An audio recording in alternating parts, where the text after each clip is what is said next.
তো surface water ইউটিফিকেশন পড়ছিলাম, কথা বুঝলাম। এগুলো পড়ানো হয়েছে, classification of surface waters and biological productivity. এখন দেখো সারফেস ওয়াটার বলতে কি বোঝো? হাইড্রোস্ফিয়ারের বিভিন্ন লেয়ার আছে, তোমার ক্লাসিফিকেশন আছে। সারফেস ওয়াটার মানে গ্রাউন্ড ওয়াটার হতে পারে, বুঝছো?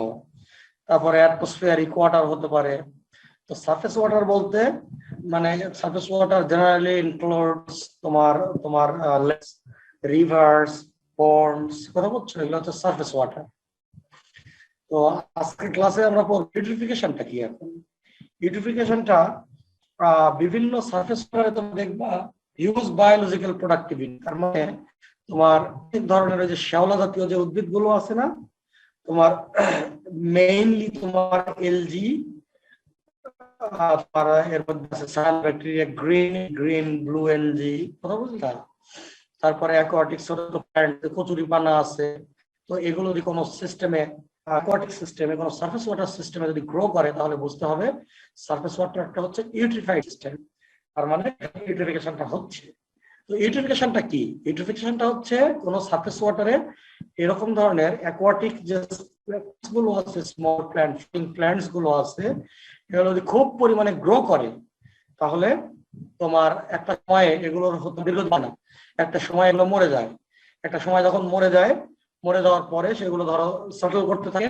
তো তাদের এই যে তোমার প্ল্যান্ট বডি ডিগ্রেডেশনের জন্য তোমার ওয়াটারের যে কলাম আছে, ওয়াটার থেকে প্রচুর পরিমাণে ডিজলভ অক্সিজেন কনজিউম হয়, ঠিক আছে? তারপরে ধরো দুর্গন্ধ ছড়ায়, ঠিক আছে? তোমার এটা পানিটা ইউজ করার অনুপ্রেশন বা আদার্স ইউজ করার অনুপ্রয়োজন, বুঝলা? তো এই পর্ব হচ্ছে তোমার মানে এই পুরা তোমার বায়োলজিক্যাল প্রোডাকশন থেকে শুরু করে ওয়াটারের যে কোয়ালিটি, মানে এই ফুল, মানে এটা হয় এই ফুল সিস্টেমটাকে বলবো হচ্ছে ইউট্রিফিকেশন। এই সবটাই ইউট্রিফিকেশনের অন্তর্গত। এখন আমরা বলবো হচ্ছে কজ অফ ইউট্রিফিকেশন, ঠিক আছে? এনভায়রনমেন্টাল ইম্প্যাক্টস আর হাউ টু ধরো সলভ। তো এটা ওয়াটার ট্রিটমেন্টের মধ্যেই পড়বে। ওয়াটার ট্রিটমেন্টের আগে জিনিসটা জানতে হবে ইউট্রিফিকেশনটা কেন হচ্ছে। এই যে দেখো একটা পিকচার দেখা যাচ্ছে, তোমার একটা ইউট্রিফাইড সিস্টেম, একটা লেক অথবা a part of a pond full of তোমার অ্যাকোয়াটিক প্ল্যান্টস, তার মানে ফাইটোপ্ল্যাঙ্কটনস। আচ্ছা, এখন একটা সিস্টেম কতটুকু ইউট্রিফাইড বা কতটুকু প্রোডাক্টিভ, এটা ক্লাসিফাই করা হয় বিভিন্ন ভাবে। লো প্রোডাক্টিভিটি, হাই প্রোডাক্টিভিটি, অথবা low productive system, high productive aquatic system. যদি লো প্রোডাক্টিভ হয় তাহলে তাকে বলা হয় হচ্ছে ওলিগোট্রফিক, মেসোট্রফিক, দেন ইউট্রফিক, হাইপার ইউট্রফিক, ঠিক আছে? ওলিগোট্রফিক, মেসোট্রফিক, আর হাইপার ইউট্রফিক।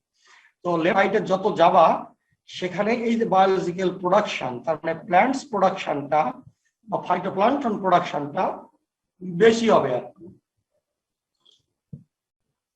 বুঝছো? আচ্ছা, এখন এই যে প্রোডাক্টিভিটি, এটা কেন গ্রো করে? বিকজ সেই প্ল্যান্ট গুলা গ্রো হওয়ার জন্য প্ল্যান্ট ছাড়া গ্রো হতে পারে না। এর প্ল্যান্ট গ্রোথের জন্য দরকার হয় কি? নাইট্রোজেন দরকার হয়, ফসফেট দরকার হয়, পানির দরকার হয়, কার্বন ডাই অক্সাইড দরকার হয়। কার্বন ডাই অক্সাইডের মাধ্যমেই তো কি, কেননা কার্বন ডাই অক্সাইড কনজিউম করেই কিন্তু প্ল্যান্টস ফুড প্রোডাকশন করে, কার্বন ডাই অক্সাইড কনজিউম করে, কথা বুঝছো? তারপরে এই ফুড প্রোডাকশনের জন্য ফসফরাস দরকার হয়, নাইট্রোজেন দরকার হয়, ঠিক আছে? সবকিছু দরকার হয়। তো একটা অ্যাকোয়াটিক সিস্টেমে তোমার এই সবগুলোর মধ্যে আবার দেখো আছে ফসফরাস একেবারেই নাই, that lake will not be productive, সেখানে প্ল্যান্টস গ্রো করবে না। সবই আছে, কার্বন ডাই অক্সাইডের অ্যাক্সেস নাই, সেখানে গ্রো করবে না। তো হচ্ছে কি যে এই যত মানে প্ল্যান্টস গ্রোথের জন্য যে এই নিউট্রিয়েন্ট গুলো যত বেশি থাকবে একটা এবং ব্যালেন্স থাকবে, ঠিক আছে, ওই জায়গার তত প্রোডাক্টিভিটি তত বেশি হবে আর কি। এখন প্ল্যান্ট গুলো তোমার তোমার হচ্ছে কি বলে যে প্রোডাক্টিভিটি, এটা বিভিন্ন ভাবে ক্লাসিফাই করা যায় based on phosphorus concentration, based of nitrogen concentration, based of chlorophyll a, based of turbidity. ঠিক আছে, তো ফসফরাস কনসেন্ট্রেশন যত বেশি হবে ইন জেনারেল, নাইট্রোজেন তো বাতাস থেকেই পায়, প্রোডাক্টিভিটি তত বেশি হবে। আবার নাইট্রোজেন অ্যাভেলেবিলিটি যত বেশি হবে প্রোডাক্টিভিটি বাড়বে। ক্লোরোফিল এ বাড়লে বলা যায় যে সিস্টেমটা প্রোডাক্টিভ। এই জন্য এটা কি ক্লোরোফিল এ কোথায় থাকে? প্ল্যান্টস লিফে। কথা বুঝছো? মানে যত প্ল্যান্টের কনসেন্ট্রেশন বেশি থাকবে বা ফাইটোপ্ল্যাঙ্কটনের কনসেন্ট্রেশন বেশি থাকবে, ক্লোরোফিল এর কনসেন্ট্রেশন পানিতে তরল অবস্থায় বেশি পাওয়া যাবে। সিমিলারলি টারবিডিটিও তোমার প্রোডাক্টিভ লেকে বেশি। তো এই যে দেখো, যদি ফসফরাস অনুযায়ী যদি তোমার তোমার অ্যাকোয়াটিক সিস্টেমকে ক্লাসিফাই করা যায়, তাহলে অলিগোট্রফিক যে সিস্টেমটা আছে এখানে phosphorus concentration usually less than 10 milligram per litre phosphorus. ঠিক আছে, মেসোট্রপিক লেককে তোমার 10 to 30 milligram per litre total phosphorus. আবার ইউট্রোফিক লেকে তোমার 30 to 100, আর hypertrophic over 100 milligram per litre. Similarly তোমার এই যে ফসফরাস কনসেন্ট্রেশন দিয়ে যেমন ক্লাসিফাই করা হয়েছে, নাইট্রোজেন, ক্লোরোফিল এ, টারবিডিটি, এগুলোর কনসেন্ট্রেশন দিয়েও টারবিডিটি বলে তোমার তোমার এটা ক্লাসিফাই করা যায়। আমি ওই অ্যাঙ্গেলে আর যাচ্ছি না। আচ্ছা, এখন এনভায়রনমেন্টাল ইমপ্যাক্টসটা কি? এর ইকোলজিক্যাল ইমপ্যাক্টস আছে, এর অ্যানথ্রোপোজেনিক ইমপ্যাক্ট আছে, হিউম্যান ইমপ্যাক্ট আছে, আবার impact on socio economic conditions. আচ্ছা, এখন ইকোলজিক্যাল ইমপ্যাক্টটা কি? যদি এই যে তোমার দেখতে পাচ্ছ যে এই যে গ্রিন কালারে দেখতে পাচ্ছ এগুলো ওই যে বিভিন্ন ধরনের এলজি গ্রো করছে এখানে, এটা এক ধরনের গ্রিডি মনে হচ্ছে, কিন্তু ওখানে অনেক ধরনের এলজি আছে। ঠিক আছে, তো তোমার ইউট্রোফিক সিস্টেমে বা যত প্রোডাক্টিভ লেক হবে তোমার increased biomass of phytoplankton resulting in algal blooms. ঠিক আছে, মানে increase concentration of algal blooms হবে। ঠিক আছে, এলজি ব্লুম করবে আর কি। আচ্ছা, তো এর মধ্যে সব অ্যাকোয়াটিক স্পেসিসই তোমার হার্মফুল না, এর মধ্যে কিছু কিছু এলজি আছে দে আর harmful, and when they die they release toxic chemicals water. কথা বুঝতে পারছো? আচ্ছা, একই সাথে কি হয়, তারা টক্সিক কেমিক্যালস যদি যায় তাহলে সেটা আদার যে অ্যানিমালস গুলি আছে যেমন ফিশ ইন পার্টিকুলার, ফিশের জন্য সেই টক্সিক কেমিক্যালসটা হার্মফুল হবে। আবার দেখা যাচ্ছে কি অনেক সময় ফিশ সেই টক্সিক কেমিক্যাল যদি টলারেট করেও তাদের বডিতে যে মানুষ যদি এটা খায় মানে মানুষের মধ্যেও এটা গ্র্যাজুয়াল একটা এবারে টক্সিসিটি ইফেক্ট শো করতে পারে। আচ্ছা, তারপরে ডিক্রিজ ইন ওয়াটার ট্রান্সপারেন্সি। তো ওয়াটার ট্রান্সপারেন্সিটা কি? ওয়াটার ট্রান্সপারেন্সি তোমার যে যে এই যে এগুলো যখন ডাই করবে, দেখো সানলাইট কিন্তু এর মধ্যে দিয়ে কি যেতে পারবে? যেতে পারবে না। তো সানলাইট না গেলে কি হবে? শুনতে পাচ্ছ? হ্যালো? জি স্যার। আচ্ছা, তাহলে সানলাইট না গেলে কি প্রবলেমটা হবে বলো তো পানির নিচে?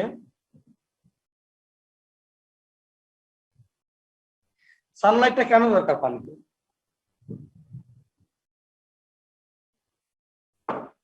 সানলাইটটা এই কারণেই দরকার, সানলাইট না থাকলে পানির মধ্যে যে প্ল্যান্টস গুলো আছে বা ফাইটোপ্ল্যাঙ্কটন গুলো আছে বা এলজিস গুলো আছে সেগুলো কিন্তু অক্সিজেন প্রডিউস করতে পারবে না। ঠিক আছে, এগুলো না থাকা যেমন সমস্যা, থাকলেও সমস্যা। তো সানলাইট না থাকলে এগুলো কিন্তু অক্সিজেন প্রডিউস করতে পারবে না, তাহলে সেখানে ওয়াটারের কিন্তু তোমার তোমার ডিজলভ অক্সিজেনের পরিমাণ কমে যাবে। কথা বুঝলা? আবার দেখা যাচ্ছে কি পানির নিচের দিকেও কিছু বেন্থিক বা নিচের কিছু প্ল্যান্টস আছে, সানলাইট যখন যায় নিচেও কিন্তু তোমার তোমার ফুড প্রোডাকশন হয়, মানে প্ল্যান্টস গ্রো করে আর কি, তোমার নিচেও কিন্তু অক্সিজেন রিলিজ করে পানির নিচের দিকেও। তো যাই হোক, তাহলে টক্সিক ফাইটোপ্ল্যাঙ্কটন মানে যে কিছু কিছু এলজি আছে এগুলো টক্সিক কেমিক্যালস রিলিজ করে তোমার পানি কি করে? পানিকে টক্সিক করে। আবার সেই টক্সিসিটি তোমার হার্মফুল হতে পারে ফর দা অ্যাকোয়াটিক ফিশ মানে মাছের জন্য, আবার সেই ফিশ ফুড চেইনের মাধ্যমে মানুষের কাছে আসতে পারে। আচ্ছা, ওয়াটার ট্রান্সপারেন্সি এটা কমিয়ে দিতে পারে আর কি। যত যত মানে কি বলে নিউট্রিয়েন্ট কনসেন্ট্রেশন যত বেশি হবে, যত বেশি হবে, তোমার এই যে এলজি গুলার গ্রোথ তত বেশি হবে, এবং একই সাথে তখন ওয়াটার ট্রান্সপারেন্সি কমবে। যদি ওয়াটার ট্রান্সপারেন্সি কমে, তাহলে সানলাইট ভেতরে এনাফ পরিমাণে যেতে পারবে না। যদি না যেতে পারে, তাহলে কি হবে, ওখানে ধরো পানিতে কি হবে, তোমার তোমার অক্সিজেন প্রডিউস হবে না। আচ্ছা বলো তো, পানিতে অক্সিজেনের আর কি সোর্স আছে, কিভাবে যেতে পারে পানিতে?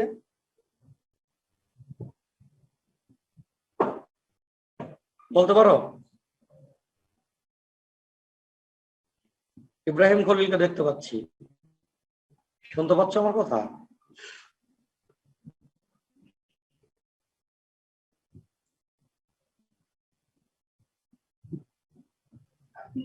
আমি সাইটে পেয়ে আছি। হ্যালো, রবিনুর রহমান। হ্যাঁ হ্যাঁ, ইব্রাহিম খলিল।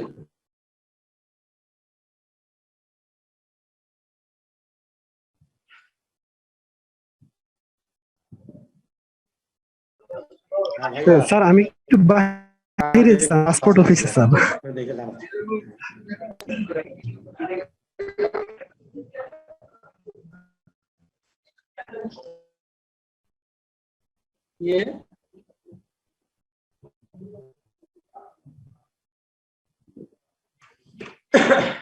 হ্যালো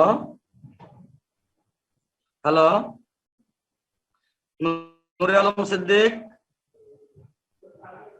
নাই? শোনা যাচ্ছে স্যার। তামান্না আক্তার? স্যার শোনা যাচ্ছে স্যার। শুনতে পেলে হবে না, আমার কোশ্চেনটা তোমরা বুঝতে পারছো? আমি একটা কোশ্চেন,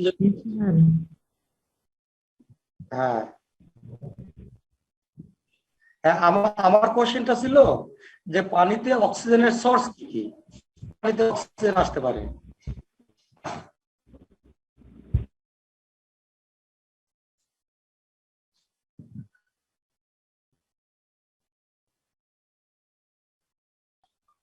বুঝতে পারছো? গৌতম আছো? গৌতম, ফেরদৌসারা, আকিব জাহিদ? জি স্যার। জি স্যার। জি স্যার। তালহা সাবরিন?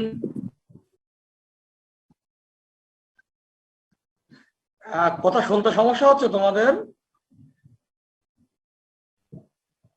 আমি 1 to 1 কথা বলি। গৌতম,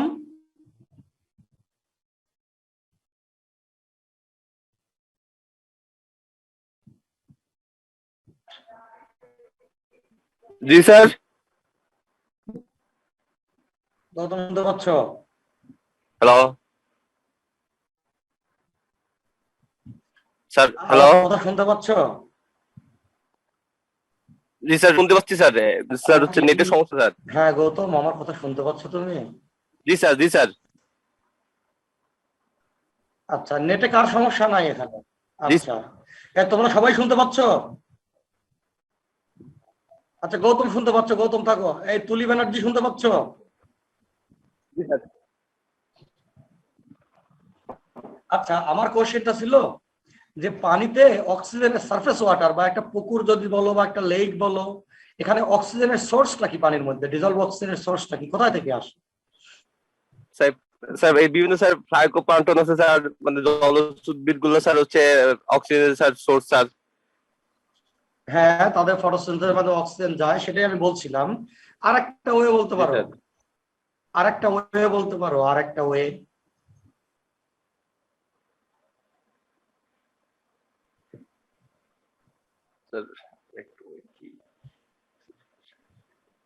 আকিব জাহিদ আছো? আকিব জাহিদ, মানে আমার মনে হয় তোমরা শুনতে পাচ্ছ না, আজকে নেটওয়ার্কের সবারই সমস্যা। আকিব জাহিদ? জি স্যার।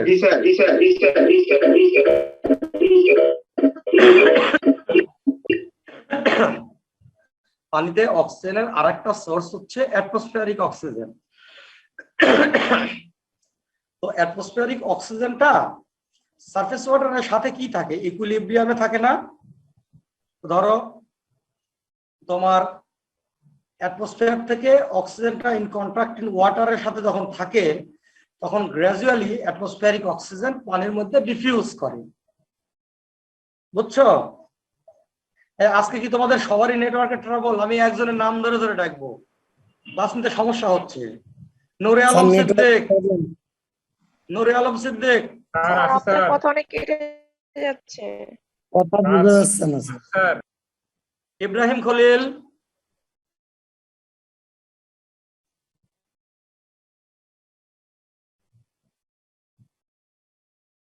রবিনুর রহমান,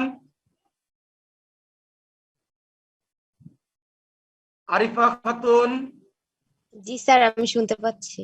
তোমার নেটটা ভালো আছে। তামান্না আক্তার, জি স্যার। তুমি কথা শুনতে পাচ্ছ? জি স্যার। ক্লিয়ারলি শুনতে পাচ্ছ? একটু লাউড হও। তোমার কি কথা শুনতে কোনো ট্রাবল হচ্ছে? একদম ক্লিয়ারলি শুনতে পাচ্ছ প্রথম থেকে? না স্যার, একটু পরে আসতেছে আপনার কথা। গৌতম,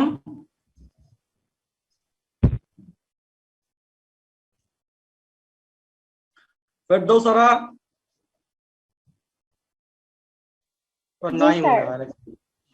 কি জি স্যার, কথা শুনতে পাচ্ছ ক্লিয়ারলি প্রথম থেকেই? না স্যার, কথা কেটে কেটে আসতেছে। মামুন, সিয়ার সাহেব, নেটের প্রবলেম হচ্ছে স্যার। আকিব জাহিদ, জি স্যার, আছি স্যার। কানিস ফাতেমা, জি স্যার, আমিও আছি স্যার। স্যার কথা অনেক কেটে যাচ্ছে আপনার কথা। কেটে যাচ্ছে। তালহা সাবরিন,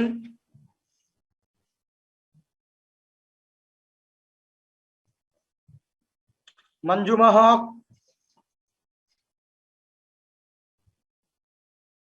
স্যার ক্লিয়ার শোনা যাচ্ছে না। ক্লিয়ার শোনা যাচ্ছে না। সেটা আমিও সেটাই বোঝার জন্য চেষ্টা করতেছিলাম আর কি।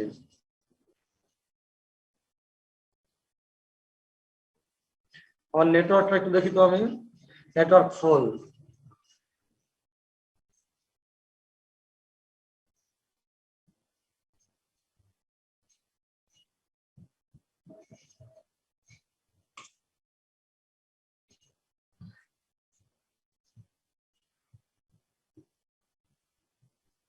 আচ্ছা শোনো, হ্যালো হ্যালো, জি স্যার।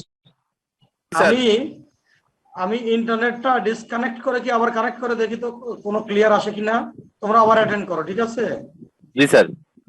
আমি ডিসকানেক্ট করে জি স্যার। আমি তোমাদের সবাইকে মেসেজ দিয়ে দিই।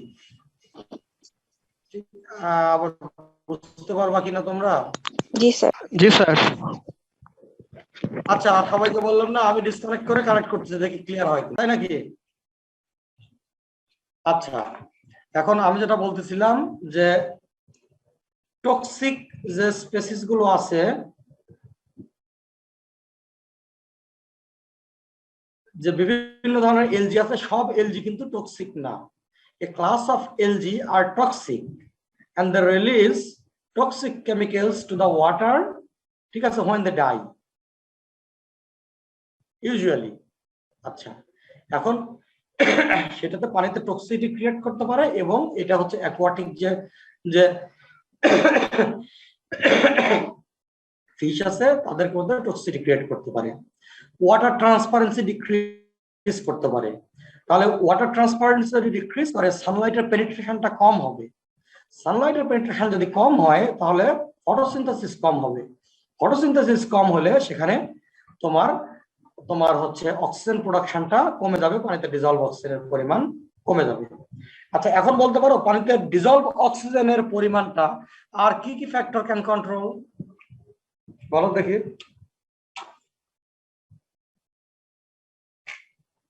গৌতম আছো? স্যার হ্যাঁ, পানিতে ডিজলভ অক্সিজেন আর কোন কোন ফ্যাক্টর কন্ট্রোল করতে পারে, একটা এক্সাম্পল দাও। তার মানে আমাদের যে পানিতে স্যার ডিজলভ অক্সিজেনের বিষয়টা স্যার, মানে স্যার আমাদের যে মানে স্যার রিভার ওয়াটার যেগুলো আছে, মানে এগুলো দিন শেষে একই স্যার, মানে সমুদ্রেতে স্যার পানিগুলো যাচ্ছে স্যার, সমুদ্রে ফ্লো হয় স্যার। কারণ ওশান ওয়াটারের ক্ষেত্রে তো স্যার মানে অক্সিজেনের লেভেলটা স্যার মানে রিভার ওয়াটারের চেয়ে বেশি স্যার, মানে সেখানে একটা এক্সচেঞ্জের বিষয় হতে পারে স্যার। আমি ওশানের কথা বলছি না, কথা বুঝলে আমি কম্পেয়ার করছি না ওশানের সাথে লেকের অথবা রিভারের। ইন জেনারেল লেকে ধরো অক্সিজেনের লেক ওয়াটারের অক্সিজেন সোর্স হচ্ছে অ্যাটমসফিয়ারিক অক্সিজেন, ডিফিউজ করতে পারে। আরেকটা হচ্ছে যে যে অ্যাকোয়াটিক সিস্টেম আছে এর মধ্যেকার যে প্ল্যান্টস গুলো আছে তাদের ফটোসিনথেসিস। তাহলে ওয়াটারের সোর্স আমি দুইটা ধরলাম, নাম্বার 1 যেটা হচ্ছে অক্সিজেন ডিফিউজ করতে পারে ফ্রম অ্যাটমসফিয়ার, সেকেন্ডলি ফটোসিনথেসিস। আমি বলতে আমার থার্ড কোশ্চেনটা ছিল কি কি factor, what are the factors, ঠিক আছে, that can control the concentration of oxygen in the water কলম।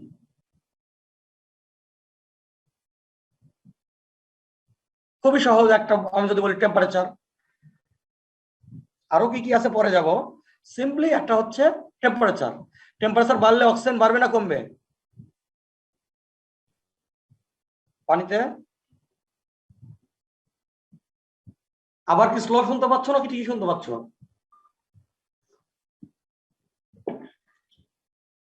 হ্যালো, জি স্যার শোনা যাচ্ছে। হ্যাঁ তাহলে আরিফাই বলো, শোনা যাচ্ছে বললে হবে না, অ্যান্সারটা দাও। স্যার টেম্পারেচারের সাথে অক্সিজেন রিলেশনটা কি পানিতে? স্যার পারবো না। পারবে না? জি না স্যার। আচ্ছা, ইব্রাহিম খলিল আছো?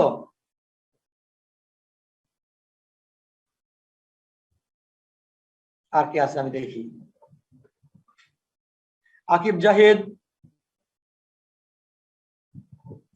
জি জিন্না স্যার। তারা নার্গিস আছো? জি স্যার। তোমার শব্দ হচ্ছে, তুমি থাকো। মঞ্জুমা হক, জি স্যার।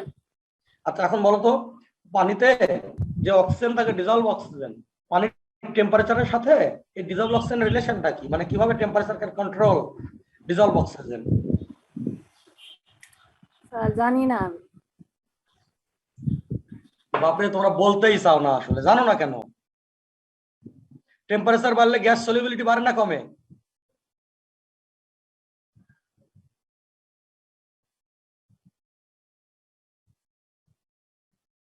হ্যাঁ মঞ্জুমা হক, স্যার টেম্পারেচার বাড়লে তো সলিবিলিটি বাড়ার কথা, বাড়বে। গ্যাসের সলিবিলিটি বাড়ে টেম্পারেচার বাড়লে? জি স্যার, বাড়বে স্যার। নো, হ্যাঁ টেম্পারেচার বাড়লে গ্যাসের সলিবিলিটি কমে যাবে। গ্যাসটা কি হবে? গ্যাসটা স্যার গ্যাস আরো বেশি গ্যাস হয়ে যাবে, উড়ে হ্যাঁ, যাবে। গ্যাসের করতে থাকবে। প্রেসার টেম্পারেচার বাড়লে গ্যাসের কাইনেটিক এনার্জি বেড়ে যাবে। বেড়ে যাবে। কাইনেটিক জি এনার্জি স্যার। বেড়ে গেলে কি হবে? স্যার উড়ে যাবে স্যার আরো। হ্যাঁ, ভেপার প্রেসার বেশি হবে না? যদি কাইনেটিক এনার্জি বলে গ্যাস প্রেসারটা বেশি হবে। গ্যাস প্রেসার বেশি হলে তাকে ধরে রাখার জন্য পানির যে প্রেসারটা, ঠিক আছে, তার চেয়ে ওটা আরো বেশি হয়ে যাবে। তখন কি হবে সেটা? প্রেসার বাড়াতে হবে যদি আমরা অক্সিজেনটা বেশি ওখানে রাখতে চাই। ঠিক আছে, না, আমি অতদূর যাইনি। আমি সহজ কথা বলছি যে টেম্পারেচারের সাথে গ্যাসের সম্পর্কটা কি, গ্যাস সলিবিলিটি। তো পানিতে টেম্পারেচার যদি বাড়ে তাহলে গ্যাসের সলিবিলিটি বেড়ে যাবে। তো গ্যাসের সলিবিলিটি বাড়ে তাহলে কি হবে? গ্যাসটা অ্যাটমসফিয়ারে চলে যাবে পানি থেকে। এই তো কথা। এই সহজ কথা চিন্তা করো না তোমরা, মানে চিন্তা না করেই একটা কথা বলতে মানে বলতেই চাও না যে আমি জানি না। ভুল হোক ঠিক হোক একটা চিন্তা করে বলবা।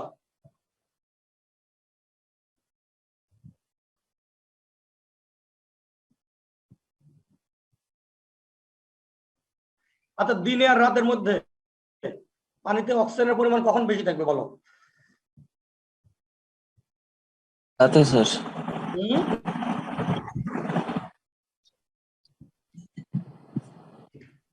রাতের বেলা স্যার, রাতের বেলা টেম্পারেচার কম থাকবে। রাতের বেলা টেম্পারেচার কম থাকবে স্যার, এই জন্য। কম থাকবে। আচ্ছা, আর কেউ?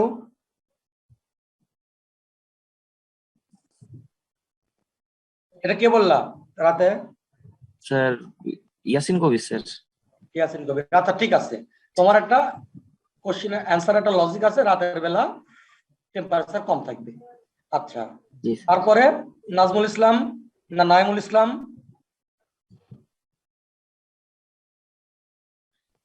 এই তোমরা রেসপন্স করো, এভাবে রেসপন্স না করলে আমার জন্য ক্লাস নেওয়াটা ডিফিকাল্ট আর কি।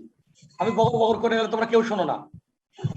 স্যার আমি শিওর জানি না, কিন্তু আমি একটা বইয়ে পড়েছিলাম যে রাতের বেলা স্থলভাগের টেম্পারেচার যেভাবে কমে যায়, পানির টেম্পারেচার ওভাবে কমে যায় না। তো ওই রকম হলে তো মানে পানির টেম্পারেচার কমবে না। এটা পানির লেটেন্ট হিটের কারণে। আচ্ছা ধরে নিলাম, আচ্ছা এখন তোমার কথায় আসি, ধরো দিনের বেলা রাতের বেলা টেম্পারেচারে কোনো চেঞ্জ নেই, একই টেম্পারেচার ধরে নাও, ঠিক আছে? তাহলে স্যার হচ্ছে যে ফ্লাইকোপ্লাঙ্কটন গুলো আছে স্যার, সেগুলো স্যার হচ্ছে আপনার স্যার সালোকসংশ্লেষণ প্রক্রিয়া স্যার হচ্ছে সূর্যের আলোর অভাবে স্যার বন্ধ থাকবে স্যার, অক্সিজেন স্যার প্রডিউস করতে পারবে না স্যার। করতে পারবে না, তাহলে তাহলে অক্সিজেন কখন বেশি হবে? স্যার অক্সিজেন স্যার দিনের বেলায় স্যার একটু বেশি থাকবে স্যার। বেশি থাকার কথা, রাইট? জি স্যার। তোমার ও যেটা বললো ইয়াসিন কবির, আমি অ্যান্সারটাকে ভুল বলবো না, তার কারণ তার একটা লজিক আছে, তার লজিকের প্রেক্ষিতে অ্যান্সারটা রাইট। আমি আলোচনা করতে চাচ্ছি তোমাদের সাথে, তার লজিকের প্রেক্ষিতে অ্যান্সারটা রাইট। রাতের বেলা টেম্পারেচার কম থাকবে, অক্সিজেন বেশি থাকবে, দিনের বেলা কি টেম্পারেচার বেশি থাকবে। এখন বিষয় হচ্ছে কি যে টেম্পারেচার ধরলাম রাতে একটু কমেই গেল, কিন্তু কতটুকু কমলে কতটুকু গ্যাসের সলিবিলিটি কমবে, এটা একটা ফ্যাক্টর। আর মোস্ট ইম্পর্টেন্টলি আমি যেটা জানতে চাচ্ছিলাম, কে জানি বললো আমি বুঝতে পারিনি, সেটা হচ্ছে আমি বলছি স্যার গৌতম, দিনের বেলায় হচ্ছে ফটোসিনথেসিস হবে, যার ফলে কন্টিনিউয়াস অক্সিজেন প্রোডাকশন হবে, আর রাতের বেলা ফটোসিনথেসিস হবে না, ঠিক আছে? অক্সিজেন প্রোডাকশনটা স্টপ থাকবে। এবং দিনের বেলা অক্সিজেন, রাতের বেলা তো অক্সিজেন ইউজ ঠিকই হতে থাকবে, অক্সিজেন কনজাম্পশনটা ঠিকই হতে থাকবে, বাট অক্সিজেন প্রডিউস হবে না। আচ্ছা, তাহলে সব কথার এক কথা হচ্ছে যে অ্যাকোয়াটিক যে এলজি গুলো যদি থাকে, এটা টক্সিসিটি ক্রিয়েট করবে, এগুলোর ওয়াটার ট্রান্সপারেন্সি কমায় দেবে, ঠিক আছে? এগুলো হচ্ছে পানির অক্সিজেনের পরিমাণ কমায় দেবে, ঠিক আছে? তোমার বিভিন্ন ভাবে বাড়াবে, এক অর্থে বাড়াবে কি ধরে, তারা বাড়লে অক্সিজেন প্রোডাকশনটা বাড়বে, at the same time oxygen পেনিট্রেশনও কম, সানলাইট পেনিট্রেশনও কম হবে। তো যার ফলে আরো বিশেষ করে বছরের একটা সময় করে কি তোমার এই এলজি গুলা মরে যায়। তো যখন মরে যাবে তখন তাদের ডিগ্রেডেশনের জন্য, সেই ইকুয়েশন আমি দেখাবো নেক্সটে, তাদের ডিগ্রেডেশনের জন্য তোমার ব্যাকটেরিয়া গুলো করে কি অক্সিজেনের প্রেজেন্সে এই যে প্ল্যান্ট বায়োমাস যেটা ডেড বডি যেটা, এগুলোকে ডিগ্রেড করে। তো যদি ডিগ্রেড করতে থাকে তাহলে ওয়াটার থেকে হিউজ পরিমাণে অক্সিজেন কনজিউম করে। অক্সিজেন যদি কনজিউম করে, অক্সিজেন যদি কনজিউম করতে থাকে তাহলে কি হবে? অক্সিজেন কনজিউম করতে থাকলে তোমার তোমার হচ্ছে অক্সিজেন কমে যাবে, তাহলে নিচের যে বেন্থিক বা অ্যাকোয়াটিক যে অ্যানিমাল গুলো আছে তাদের তাদের হচ্ছে তাদের জন্য সুইটেবল হবে না সিস্টেমটা। এটা গেল ইকোলজিক্যাল প্রবলেম। হিউম্যান ইম্প্যাক্টসটা কি যেটা বলছি এর মধ্যেই আছে, এর মধ্যেও ইকোলজিক্যাল ইম্প্যাক্টের মধ্যেই এটা আছে, যে কিছু কিছু এলজি টক্সিক সাবস্টেন্স রিলিজ করে যেটা ফুড চেইনের মাধ্যমে হিউম্যানে যেতে পারে, অথবা সেই পানি হিউম্যানের রিক্রিয়েশনাল ইউজের জন্য সুইটেবল না। সোশিও ইকোনমিক ইম্প্যাক্টটা কি? ঠিক আছে, তোমার এই যে ধরো একটা রিক্রিয়েশনাল এরিয়াতে যদি এরকম ফাইটোপ্লাঙ্কটন বা কচুরিপানা যদি গ্রো করে, সেটা হচ্ছে রিক্রিয়েশনের জন্য ভালো না। কিছু কিছু পার্ক জাতীয় জায়গা আছে যেখানে মানুষজন টাকা পয়সা দিয়ে যায়, ঠিক আছে? তো এখানে যাওয়া কমে যাবে, সুইমিং কমে যাবে, বোটিং কমে যাবে, ফিশিং কমে যাবে, একটা ইকোনমিক লস হবে। কথা বুঝছো? আচ্ছা, এখন আসো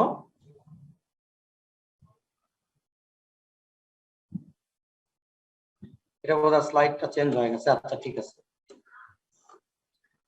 এখন হোয়াট কজেস ইউট্রিফিকেশন। এখন ইউট্রিফিকেশনটা কিভাবে হয়? তুমি দেখতে পাচ্ছ একটা সারফেস ওয়াটার দেখতে পাচ্ছ নিচের দিকে, তোমার হিউজ এই যে গ্রিন এলজি আছে, ব্লু এলজি আছে, ঠিক আছে? এটা কোথায় থেকে আসতেছে? এটা ওয়েস্ট ওয়াটারটা মানুষের এই যে ধরো তোমার কি বলে মিউনিসিপাল যে ওয়েস্ট গুলি আছে সেগুলো ধরো পানিতে ছেড়ে দিচ্ছে, এই যে অ্যাগ্রোকেমিক্যালস ফার্টিলাইজারের মাধ্যমে আসতেছে। একটু সরি ভাই, আমি হ্যাঁ ক্লাসে আছি ভাই, আমি কিছুক্ষণ পরে কল দিই। তো দেখো তোমার অ্যাগ্রোকেমিক্যালস যেগুলো আছে সেগুলো তোমার এগ্রিকালচারাল ল্যান্ডে যখন তোমরা ইউজ করবা, তখন ধীরে ধীরে এগ্রিকালচারাল রান অফ এর মাধ্যমে সেটা সারফেস ওয়াটারে যাবে। ইভেন যদি অর্গানিক ফার্টিলাইজার ইউজ করো, ফর এক্সাম্পল কম্পোস্ট, সেটাও ডিগ্রেডেশন হয়ে ইনঅর্গানিক ফার্টিলাইজার হবে, সেখান থেকে ধীরে ধীরে এসে এগুলো তোমার হচ্ছে তোমার সারফেস ওয়াটারকে ইউটিলিফাই করতে পারে। তাহলে নিউট্রিয়েন্ট গুলো কোথায় থেকে আসে? বিভিন্ন পয়েন্ট এবং নন পয়েন্ট সোর্স থেকে। যেমন এগ্রিকালচার ল্যান্ড, এটা একটা নন পয়েন্ট সোর্স, আর বিভিন্ন পয়েন্ট সোর্স থেকেও আসতে পারে আর কি।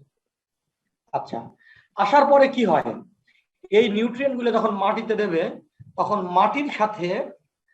মাটির সাথে নিউট্রিয়েন্ট গুলোর এক ধরনের ইন্টারাকশন হয়। এই ইন্টারাকশনই বলে দেবে কতটুকু নিউট্রিয়েন্ট মাটিতে থাকবে আর কতটুকু নিউট্রিয়েন্ট এটা এগ্রিকালচারাল রান অফ এর মাধ্যমে এটা একটা ওয়াটারে যাবে। তো ইন্টারাকশনটা যে হবে মাটির সাথে, এই ইন্টারাকশনটা ডিপেন্ড করবে হচ্ছে কার উপরে? সোয়েলের ব্যাকটেরিয়াল অ্যাক্টিভিটির উপরে আর সোয়েল মিনারেলস এর উপরে। কি কি ধরনের মিনারেলস আছে? তো সোয়েলে যে মিনারেল গুলো সবচেয়ে বেশি থাকে সেটা হচ্ছে ক্লে মিনারেল থাকে। দেখো লেফট সাইডে দেখতে পাচ্ছ ন্যাচারাল ক্লে মিনারেল, আর রাইট সাইডে এটা সিনথেটিক ক্লে মিনারেল। লেফট সাইডে দেখো এটা ক্যালসাইট।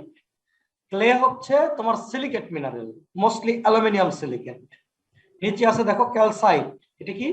ক্যালসিয়াম কার্বনেট, ঠিক আছে। আবার ডলোমাইট থাকতে পারে, ম্যাগনেসিয়াম কার্বনেট। আচ্ছা, নিচে আছে কি দেখো আয়রন অক্সাইডস, এই যে রেড সোয়েল। আর রাইট সাইডে এটা সিনথেটিক।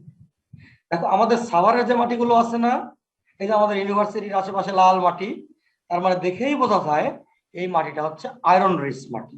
তো একটা সোয়েলে কি থাকে?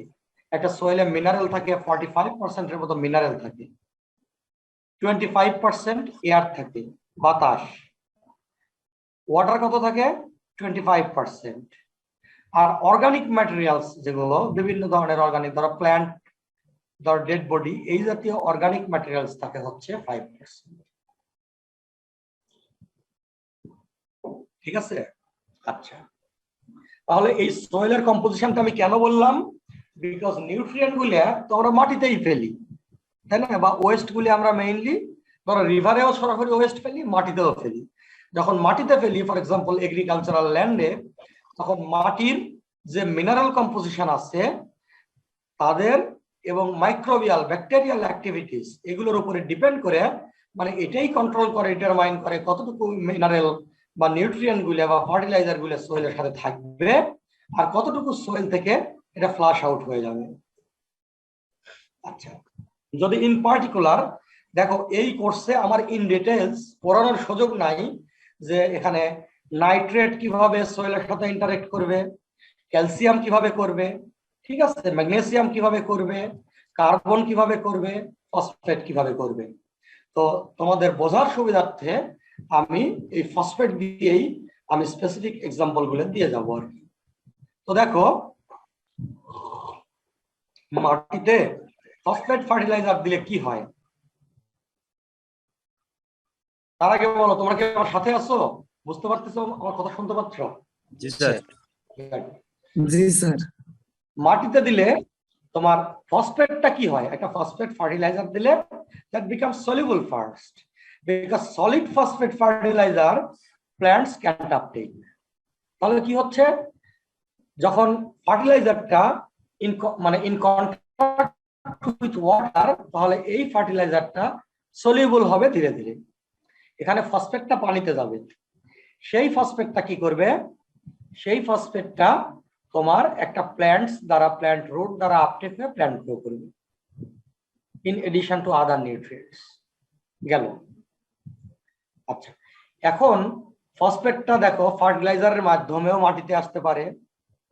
মাটিতে আসার পরে কি হবে? খালি শুধু সলিউবলই হবে না, এ পার্ট অফ দ্যাট ফসফরাস এটা সোয়েল মিনারেলের সাথে অ্যাডজর্ব হতে পারে। দেখো ইয়েলো কালার দিয়ে একটা মিনারেল বোঝাচ্ছে, আর চারিদিকে দেখো রেড ছোট ছোট বল আছে। ধরো ফসফেট যদি বোঝাও, তাহলে মিনারেল সারফেসে ফসফেটের অ্যাডজর্পশন হতে পারে। যদি মিনারেল সারফেসে ফসফেটের অ্যাডজর্পশন হয়, তাহলে পানিতে ফসফেট বেশি থাকবে না কম থাকবে? বলো এখন।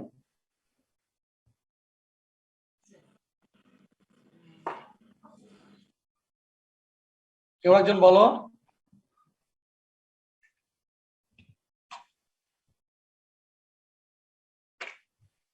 স্যার কিছুটা গ্রাউন্ড ওয়াটারেও যেতে পারে অ্যাবজর্ব হওয়ার পরেও। এই যে নিচে লেখা আছে, তুমি গ্রাউন্ড ওয়াটার আমি পরে যাচ্ছি, কথা বুঝলা? আগে অ্যাবজর্পশনে আসি আমি। একটা পার্ট সোয়েলের সাথে অ্যাবজর্ব হলো, কিন্তু আমার কোশ্চেনটা ছিল যে মিনারেল সারফেসে যদি ফসফেট যদি পানি থেকে অ্যাবজর্ব হয়, তাহলে পানিতে মানে প্ল্যান্টস এর জন্য যে অ্যাভেলেবল ফসফেট বাড়বে না কমবে? কমবে স্যার। কমবে ডেফিনেটলি। কে বললা? ইয়াসিন কবির স্যার। আচ্ছা, তার মানে এই যে সলিউবল ফসফেটটা যেটা ডিজলভ অবস্থা আছে, এটা মিনারেল সারফেসের সাথে যদি লেগে যায় তাহলে পানিতে ফসফেটের পরিমাণ কমে যাবে। যদি কমে যায় তাহলে প্ল্যান্টস কম পাবে, ঠিক আছে? আচ্ছা, আবার দেখো যে অ্যাবজর্বড অবস্থায় আছে মিনারেল সারফেসে, সেই ফসফেটটা যদি ডিজলভ হয়, ডিজলভ মিন্স মিনারেল সারফেস থেকে ফসফেটটা ডিসপ্লেস হয়ে আবার পানিতে যাবে, তাহলে এটা ফসফেটের গাছ বেশি ফসফেট পাবে না কম ফসফেট পাবে? বেশি পাবে স্যার। বেশি পাবে। আচ্ছা, পানিতে যে সলিউশনটা ফসফেট যে সলিউবল অবস্থা আছে, এগুলো যদি সলিড প্রিসিপিটেট ফর্ম করে তাহলে কি হবে? এটা ফসফেটের পরিমাণ পানিতে বাড়বে না কমবে? কমবে স্যার। কমে যাবে। আচ্ছা, যে প্রিসিপিটেটটা আছে ফসফেট প্রিসিপিটেট, এই কে কথা বলে?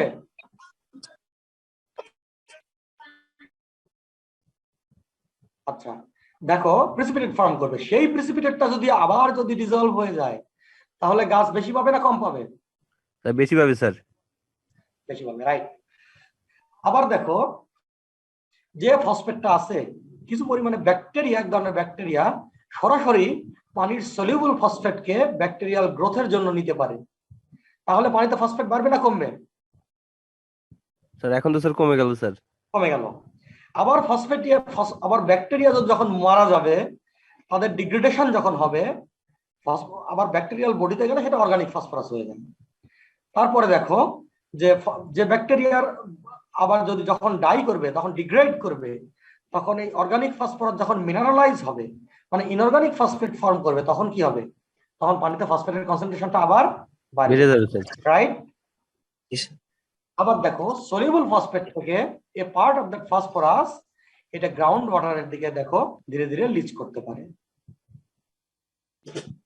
নিচের দিকে যেতে পারে না? পারে স্যার। পারে। আবার কিছু পরিমাণে ফসফেট সয়েল ইরোশনের মাধ্যমে ওই যে উঁচু জায়গা থেকে নিচু জায়গার দিকেও চলে যেতে পারে, পারে না? পারে স্যার।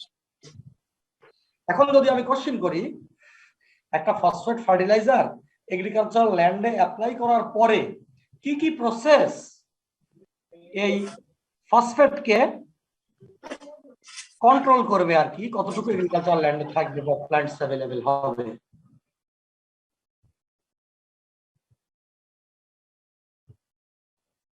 বুঝছো? জি স্যার বুঝতে পারছি স্যার।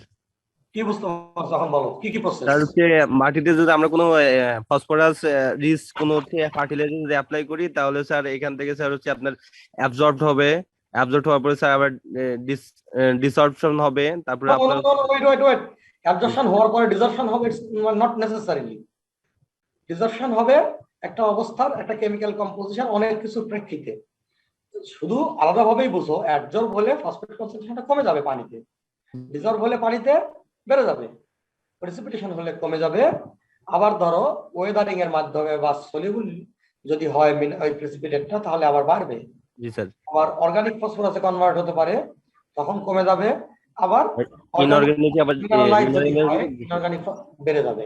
আবার টপ সয়েল থেকে ইরোশনের মাধ্যমে হাইল্যান্ড থেকে লোল্যান্ডের দিকে যেতে পারে, অথবা গ্রাউন্ড ওয়াটারের দিকে লিজ করতে পারে। কথা ক্লিয়ার? জি স্যার। গুড। তাহলে এই প্রসেসগুলি আমি যদি এখন কোশ্চেন দিই পরীক্ষায়, যে এগ্রিকালচার ল্যান্ডে সাপোজ তুমি ফসফেট ফার্টিলাইজারটা দিলে কি কি প্রসেস, ঠিক আছে, এটা phosphate availability for plants growth এটাকে কন্ট্রোল করতে পারে। তাহলে এক্সপ্লেন করতে পারবো না তোমরা? জি স্যার। গুড। ধরো এটা পরীক্ষার জন্য একটা কোশ্চেন, কোনো এক সময় ভাইভাতে হতে পারে, লিখিত পরীক্ষা হতে পারে, অ্যাসাইনমেন্টে হতে পারে, ক্লাস টেস্টে হতে পারে। আচ্ছা, এখন পানিতে যে মিনারেল গুলো আছে এর আগের স্লাইডে, clay mineral, calcite mineral, iron mineral. বুঝতে পারছো? জি স্যার। এই মিনারেল গুলিয়া ফসফেটের যে ইন্টারেকশনটা, এটা মেইনলি মিনারেল সারফেসটা মোর অর লেস একই ধরনের। এখন একম মিনারেল বিভিন্ন পিএইচ এ বা বিভিন্ন এনভায়রনমেন্টাল কন্ডিশনে বিভিন্ন ধরনের সারফেস অ্যাক্টিভিটি শো করে, বুঝলা? তার মধ্যে ক্লে মিনারেলের পরিমাণ যদিও বেশি মাটিতে, আয়রন মিনারেলটা এই নিউট্রিয়েন্ট গুলো অনেক সময় খুব বড় অংশে কন্ট্রোল করে। এই জন্য এটা আমার স্কোপে নাই এই ক্লাসে, যে ক্লে মিনারেল কিভাবে কন্ট্রোল করে, ক্যালসাইট কিভাবে কন্ট্রোল করে, আয়রন কিভাবে কন্ট্রোল করে। তার মধ্যে মোস্ট ইম্পর্টেন্ট যে মিনারেলটা আছে আয়রন মিনারেল, এটা দিয়েই আমি ডিসকাস করবো, ওগুলো পরে যাবো আর কি। স্টার্টিং পয়েন্ট হচ্ছে আয়রন মিনারেল দিয়ে। এখন আয়রন মিনারেলটা কেন ইম্পর্টেন্ট? বিকজ এটার সোয়েল সেডিমেন্টে always everywhere iron mineral present, everywhere. কোন সোয়েল পাবা না যেখানে, ন্যাচারাল সোয়েল পাবা না যেখানে আয়রন নাই। এটা বিভিন্ন ধরনের মিনারেল হিসেবে থাকতে পারে, সেদিকে পরে যাই। আচ্ছা, আয়রন মিনারেলের সারফেস এরিয়া গুলো সাধারণত বেশি হয়। সারফেস এরিয়া বেশি হওয়ার কারণে এটা ক্যাটায়ন এবং অ্যানায়নের অ্যাডজর্পশনের ক্ষেত্রে, বুঝলা, এটা একটা বড় রোল প্লে করে। আচ্ছা, তার থার্ড পয়েন্ট আমি পরে এক্সপ্লেন করব, তোমরা এখন ওই যে সারফেস চার্জটা বুঝবে না। আচ্ছা, আমি একটু সংক্ষেপে বলে দিই, সারফেস চার্জটাও শুধু সারফেস এরিয়া না, সারফেস চার্জটাও একটা ইম্পর্টেন্ট বিষয়। সারফেস চার্জ কত, সেই চার্জের উপর বেসিস করেও তোমার এই ক্যাটায়ন এবং অ্যানায়নের অ্যাডজর্পশন হয় মিনারেল সারফেসে, বুঝলা? যে এটা আয়রন মিনারেলের ক্ষেত্রে নিয়ার নিউট্রাল পিএইচ, মানে অ্যারাউন্ড পিএইচ 7 এর দিকে ইন জেনারেল আয়রন মিনারেলের উপরে বেশি হয়। যে সারফেস চার্জটা থাকে, that favours the adsorption of naturally present cations and anions.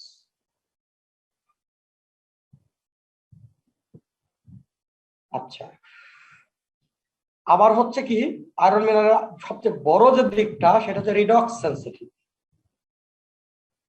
এই অর্থটা কি বলতো? কেউ একজন বলো, রিডক্স সেন্সিটিভ বলতে আমি কি বলতে চাচ্ছি?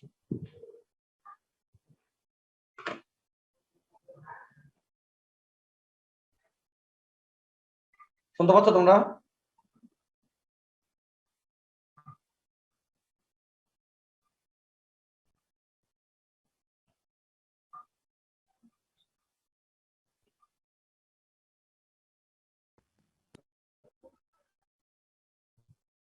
আকিব জাহিদ,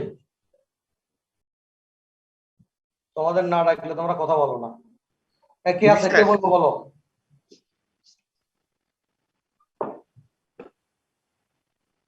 গৌতম। জি স্যার। বলো, রিডক্স সেন্সিটিভ বলতে কি বোঝা যাচ্ছে? কি কি অর্থে রিডক্স সেন্সিটিভ মানেটা কি?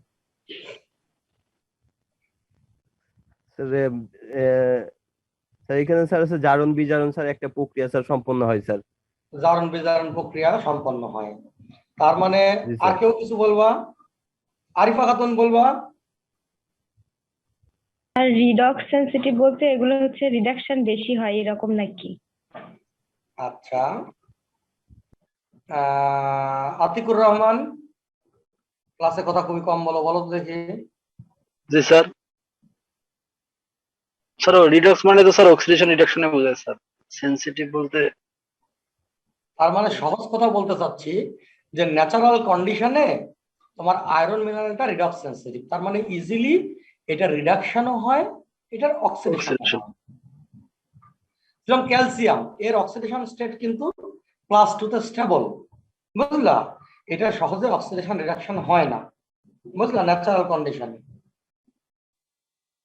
তারপরে ধরো তোমার ধরো আরো ধরো সোডিয়াম, এটার কি অক্সিডেশন রিডাকশন হবে? কিন্তু আয়রন মিনারেল গুলিয়ার এটা কিন্তু +2 +3 অক্সিডেশন স্টেট আছে, বুঝলা? সো এটা ইজিলি ন্যাচারাল কন্ডিশনেই, বুঝলা, যে এটার যে রিডক্স পটেনশিয়াল যে ভ্যারি করে এর মাধ্যমেই এটার অক্সিডেশন রিডাকশনটা হয়, বুঝতে পারছো? তো যার কারণে হয় কি, তো আয়রনের ধরো অক্সিডেশন স্টেট কি +3 হয় +2 হয়। +3 যখন হয় তখন এটা কি +3 অবস্থায় এটা হচ্ছে কি এটা হচ্ছে সলিড ফর্মে থাকে। আর যেমন দেখো আমি নিই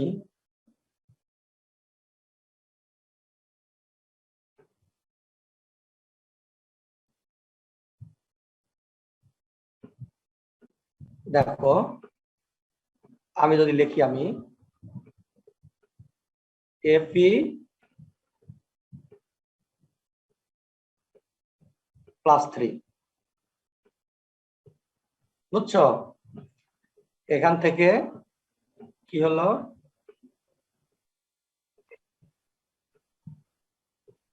Fe2+, তাই না, প্লাস একটা হচ্ছে ইলেকট্রন।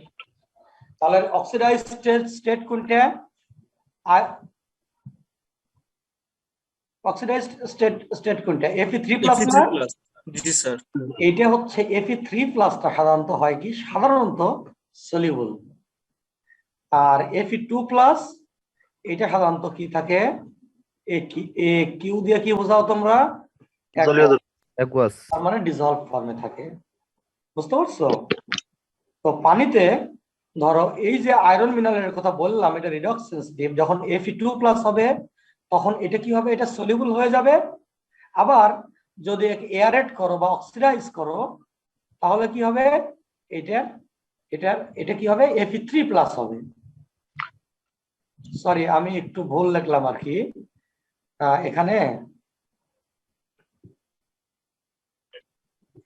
এখানে মাইনাস হবে, বুঝছো, মানে প্লাসটা এদিকে হবে আর কি, প্লাসটা এদিকে হবে, প্লাস ইলেকট্রন কেটে দাও। তো যাই হোক, তো যখন সলিউবল হবে তখন তো সলিউবল হলো পানিতে গেল, আবার যখন অক্সিডাইজ হবে তখন এটা সলিড ফর্মে নিচে প্রেসিপিটেশন করবে। তো নিচে প্রেসিপিটেশন পড়ার সময় এটা অনেক ফসফেটকে নিয়েও প্রেসিপিটেশন পড়তে পারে। আবার যখন ডিসলভ হবে তখন ফেরাস আয়ন হলো প্লাস সাথে ফসফেটটাকে পানিটা রিলিজ করে দিতে পারে। তো এই জন্য তোমার ক্যালসিয়াম মিনারেলের চেয়ে, কথা বুঝলা, এটা আমি কিভাবে ডিলিট করবো এটা, তাহলে অন্যান্য মিনারেলের চেয়ে আয়রন মিনারেলের ইম্পর্টেন্সটা কি, এটা প্রেজেন্ট এভরিহোয়ার, এর হাই সারফেস এরিয়াস থাকে, আবার এটা হচ্ছে রিডক্স সেনসিটিভ, এটা ইজিলি অক্সিডেশন রিডাকশন হয়, তার মানে প্রেসিপিটেশন ডিসলিউশন হয়, যার মানে তার অর্থ হচ্ছে এটা নিউট্রিয়েন্ট সাইক্লিং এ ইম্পর্টেন্ট রোল প্লে করে। আমি এই স্লাইডটা পড়াই শেষ করব। দেখো তোমার এই যে রেড যে বলগুলো দেখা যাচ্ছে না, দেখতে পাচ্ছ রেড পার্পল বলগুলো, জি স্যার, এটা যদি ফসফেট হয় আর এই ব্লু মিনারেলটা ব্লু কালার, এটা যদি আয়রন মিনারেল বোঝায় তাহলে দেখো আয়রন মিনারেলের উপরে অ্যাডজর্ব হতে পারে, আবার এখান থেকে ডিজলভ হতে পারে, আবার এর মধ্যে ধরো কোপ্রেসিপিটেশন হয়ে মিনারেলের মধ্যেও যেতে পারে ডিফিউজ করে, আবার হোল মিনারেল ডিসলিউশনের ফলেও তোমার ফসফেট মিনারেলটা এটা পানিতে যেতে পারে। তার মানে এই মিনারেলের সাথে তোমার ফসফেটের যে ইন্টারঅ্যাকশনটা, এটা অ্যাডজর্পশন হতে পারে, ডিসঅর্পশন হতে পারে, কোপ্রেসিপিটেশন হতে পারে, আবার মিনারেল ডিসলিউশনও হতে পারে। তো এই অ্যাডজর্পশন, ডিসঅর্পশন, কোপ্রেসিপিটেশন এবং মিনারেল ডিসলিউশন আরো প্রসেস আছে। মোস্ট ইম্পর্টেন্টলি এই প্রসেসগুলো কন্ট্রোল করে কতটুকু ফসফেট পানিতে থাকবে না মিনারেলের সাথে অ্যাটাচড অবস্থায় থাকবে। তো এই যে প্রসেসগুলো, এই প্রসেসগুলোকে কন্ট্রোল করে সিস্টেমের পিএইচ কত, রিডক্স পটেনশিয়ালটা কত, ঠিক আছে, তারপরে ধরো অ্যাকুয়াস কমপ্লেক্সেশন কি কি হচ্ছে এটা পরে এক্সপ্লেইন করব, আয়নিক স্ট্রেংথের উপরে ডিপেন্ড করে, and also depends on the presence of some competitive ions, for example bicarbonate, sulfate, silicate। তার মানে দেখাচ্ছে কি যে পানির সহজ কথা হচ্ছে পিএইচ এর উপরে ডিপেন্ড করবে, রিডক্স পটেনশিয়ালের উপরে ডিপেন্ড করবে, তোমার ব্যাকটেরিয়াল অ্যাক্টিভিটিস এর উপরে ডিপেন্ড করবে, আর কেমিক্যাল কম্পোজিশন অফ ওয়াটার তার উপরে ডিপেন্ড করবে। ঠিক আছে, আচ্ছা এই পর্যন্ত আমি জেনারেল প্রসেসটা আমি এক্সপ্লেইন করলাম। নেক্সট ক্লাসে আমি এক্সপ্লেন করব অ্যাবজর্পশন প্রসেসটা ইন ডিটেইল।